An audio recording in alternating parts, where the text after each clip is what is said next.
Hi, welcome to Mondays with Melissa. Today I want to talk about property.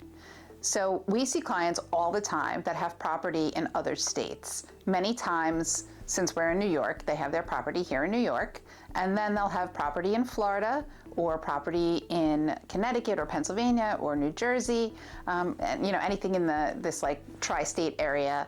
And sometimes they have property on the West Coast.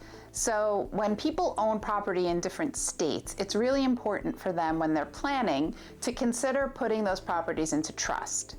And the reason for that is when you own property in another state, you have to probate in that state. It's an ancillary proceeding. So you would have letters testamentary or letters of administration here by probating a will or bringing an administration proceeding in New York, because that's where the individual passed away. But then you would have to bring an ancillary proceeding in the state where the property is, so that that property can pass according to however the person's will said, or by, if it's administration, by the laws of intestacy, who the assets go to if there is no will.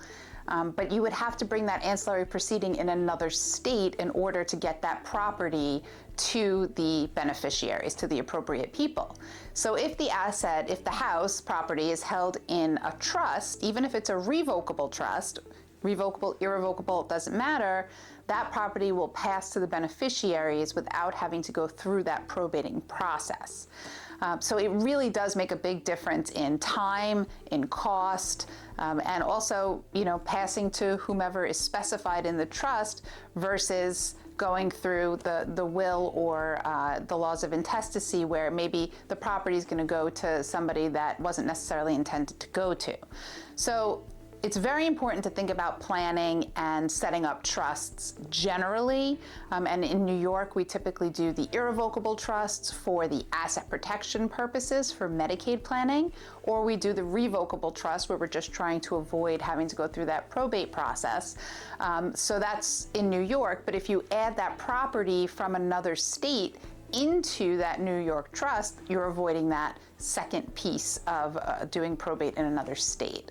So keep that in mind. If you have more than one piece of property or you have out-of-state property, you can always give us a call, 631-390-5000, or email us or check out our website. And make sure you follow me at Legally Melissa on Facebook and Instagram, and like, share, and subscribe. We'll see you next week.